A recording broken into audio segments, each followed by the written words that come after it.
달콤한 말씀, 행복한 하루. 오늘도 하나님 말씀 앞에 오신 강서우 공동체 여러분들을 환영합니다. 오늘 우리가 함께 볼 말씀은 시편 68편 1절에서 18절까지 말씀입니다. 하나님이 일어나시니 원수들은 흩어지며 주를 미워하는 자들은 주 앞에서 도망하리이다. 연기가 불려가듯이 그들을 몰아내소서. 주 앞에서 밀 녹음같이 악인이 하나님 앞에서 망하게 하소서. 의인은 기뻐하여 하나님 앞에서 뛰놀며 기뻐하고 즐거워할지어다. 하나님께 노래하며 그의 이름을 찬양하라. 하늘을 타고 광야에 행하시던 이를 위하여 대로를 수축하라. 그의 이름은 여호와이시니 그의 앞에서 뛰놀지어다. 그의 거룩한 처소에 계신 하나님은 고아의 아버지시며 과부의 재판장이시라. 하나님이 고독한 자들은 가족과 함께 살게 하시며 갇힌 자들은 이끌어내사 형통하게 하시느니라. 오직 거역하는 자들의 거처는 메마른 땅이로다. 하나님이여, 주의 백성 앞에서 앞서 나가사 광야에서 행진하셨을 때에 땅이 진동하며 하늘이 하나님 앞에서 떨어지며 저 신의 산도 하나님 곧 이스라엘의 하나님 앞에서 진동하였나이다. 하나님이여, 주께서 흡족한 비를 보내사 주의 기업이 곰핍할 때에 주께서 그것을 견고하게 하셨고 주의 회종을 그 가운데에 살게 하셨나이다. 하나님이여, 주께서 가난한 자를 위하여 주의 은택을 준비하셨나이다. 주께서 말씀을 주시니 소식을 공포하는 여자들은 큰 무리라. 여러 군대의 왕들이 도망하고 도망하니 집에 있던 여자들도 탈취물을 나누도다. 너희가 양 우리에 누울 때에는 그 날개를 은으로 입히고 그 깃을 황금으로 입힌 비둘기 같도다. 전능하신 이가 왕들을 그 중에서 흩으실 때에는 살몬의 눈이 날림 같도다. 바산의 산은 하나님의 산이며 바산의 산은 높은 산이로다. 너희 높은 산들아, 어찌하여 하나님이 계시려 하는 산을 시기하여 보느냐. 진실로 여호와께서 이 산에 영원히 계시리로다. 하나님의 병거는 천천히요 만만이라. 주께서 그 중에 계심이 신의 산 성소에 계심 같도다. 주께서 높은 곳으로 오르시며 사로잡은 자들을 취하시고 선물들을 사람들에게서 받으시며 반역자들로부터 받으시니 여호와 하나님이 그들과 함께 계시기 때문이로다. 아멘. 네, 우리가 방금 읽은 본문 말씀은 성경에 정확하게 나와 있진 않지만 다윗 왕이 예루살렘을 정복한 다음에 오베데돔의 집에 있었던 하나님의 언약궤를 예루살렘으로 옮길 때 부른 찬양으로 알려져 있습니다. 하나님의 언약궤가 예루살렘으로 돌아온다는 것은 하나님의 임재가 시작된다는 것을 의미합니다. 하나님의 임재, 다시 말하면 하나님의 다스림이 시작된다는 것입니다. 하나님의 그 주대심이 시작된다는 것이죠. 그래서 오늘 본문 말씀을 우리가 잘 묵상해 보면 그 하나님의 임재가 무엇인지, 하나님의 임재가 어떤 모습인지를 다양한 모습으로 우리에게 보여주고 있습니다. 우리 한번 1절 말씀을 읽어보도록 하겠습니다. 하나님이 일어나시니 원수들은 흩어지며 주를 미워하는 자들은 주 앞에서 도망하리이다. 하나님이 일어나시니 하나님의 언약궤가 들려서 이동하는 것을 보여주고 있습니다. 하나님의 말씀을 담은 언약궤가 출발하는 것입니다. 그것은 다시 말하면 하나님의 임재가 이제 시작된다는 것을 의미하고 있습니다. 하나님이 일어나 일하시기를 시작하시면 그 하나님의 임재가 시작되면 어떤 일이 일어납니까? 원수들은 흩어지고 주를 미워하는 자들은 주 앞에서 도망가는 일이 일어나게 됩니다. 악인들에게는 하나님의 임재는 두려움의 대상인 것입니다. 그러나 3절 말씀에 보면요, 의인은 기뻐하여 하나님 앞에서 뛰놀며 기뻐하고 즐거워할지어다. 기뻐하고 즐거워할지어다. 네, 의인은 하나님의 그 일어나심, 하나님의 임재의 시작은 기쁨이고 즐거워하고 찬양할, 노래할 이유가 되는 것입니다. 5절부터는 하나님의 임재가 왜 기쁨이 되고 즐거움이 되고 우리의 찬양이 되는지를 이야기하고 있습니다. 우리 5절, 6절을 한번 읽어보도록 하겠습니다. 그의 거룩한 처소에 계신 하나님은 고아의 아버지시며 과부의 재판장이시라. 하나님이 고독한 자들은 가족과 함께 살게 하시며 갇힌 자들은 이끌어내사 형통하게 하시느니라. 오직 거역하는 자들의 거처는 메마른 땅이로다.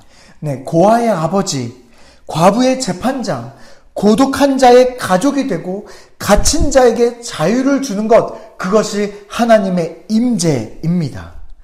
다시 말해서 하나님의 임재는 모든 결핍된 것이 변화되어서 충만한 것, 넘치는 것으로 변화되는 것을 의미하는 것입니다.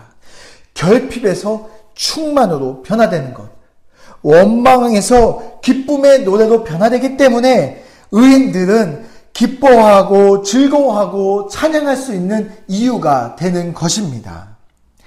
어떻게 결핍이 충만의 모습으로 변화될 수 있을까요? 7절 말씀입니다.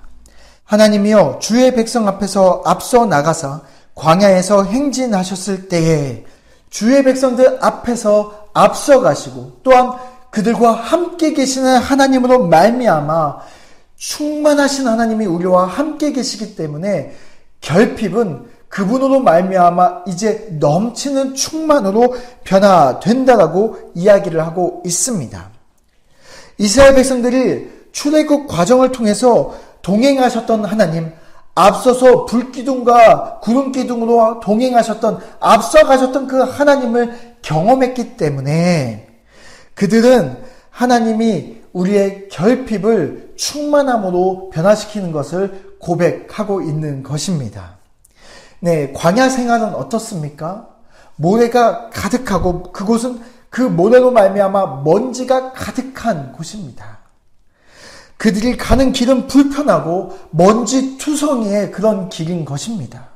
그러나 하나님은 그 불편하고 먼지 투성이인 그곳에도 하나님은 그들과 함께 동행하시고 그들을 앞서가시며 인도하고 계십니다. 하나님께서 동행하신 결과 그들에게는 놀라운 일이 일어났습니다. 12절 말씀입니다. 여러 군대의 왕들이 도망하고 도망하니 집에 있던 여자들도 탈취물을 나누도다. 하나님은 하나님과 함께 동행하는 그 하나님의 백성들에게 지금 전쟁에서 승리를 경험하게 해 주셨습니다.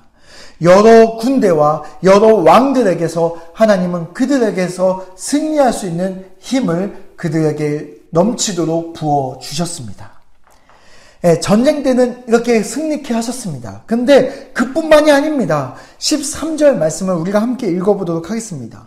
너희가 양 우리에 누울 때에는 그 날개를 은으로 입히고 그 깃을 황금으로 입힌 비둘기 같도다.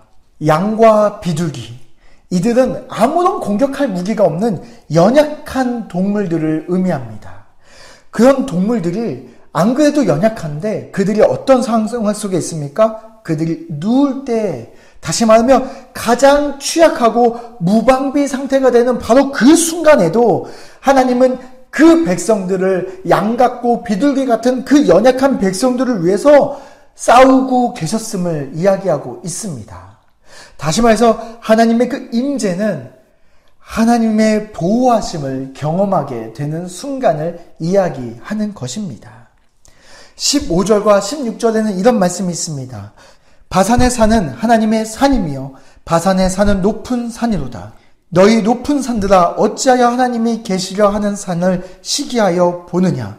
진실로 여호와께서 이 산에 영원히 계시리로다. 바산의 높은 산, 그것은 이스라엘의 가장 높은 산을 의미합니다. 우리나라로 치면은 한라산 같은 존재이죠. 그러나 여기 하나님이 계시려는 산, 그것은 시온산입니다. 이것은 우리로 치면은 여기 교회 뒤에 있는 까치산과 같이 낮은 동산이죠. 그럼에도 불구하고 바산의 높은 산들이 시온산을 부러워합니다. 왜냐하면 그곳에는 하나님의 그 임재가 거하는 곳, 하나님과 함께 동행함이 이루어지는 곳, 결핍이 충만으로 변화되는 곳이기 때문에 그 높은 산들이 부러워하는 것입니다. 우리 강서 침례교회 성도 여러분, 우리는 오늘 다윗이 우리에게 해주려는 이 메시지를 분명히 알 필요가 있습니다. 17절을 통해서 다윗은 분명히 우리에게 이렇게 이야기하고 있습니다. 하나님의 병거는 천천히요 만만이라. 주께서 그 중에 계심이 신의 산 성소에 계심 같도다. 하나님의 임재가 없을 때에는 나를 괴롭히는 그 원수의 강력한 힘, 내 앞을 가로막는 그 문제의 능력을 우리는 바라볼 수밖에 없는 육신의 눈밖에 없습니다. 그러나 우리가 하나님의 임재 안에서 우리가 하나님의 그 주시는 믿음의 눈, 영적인 눈을 뜨고 바라볼 때 우리의 그 문제보다 더 크신 하나님의 그 병거가 천천히고 만만인 능력을 우리는 하나님의 동행하심 속에서 우리는 바라볼 수 있게 되는 것입니다.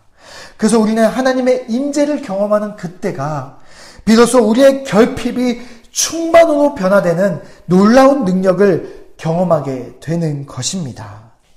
오늘 하루를 살아가면서 우리가 하나님의 능력을 바라보며 이제는 결핍에서 충만에 변화되는 놀라운 하나님의 임재를 경험하는 저와 여러분이 되시기를 바랍니다.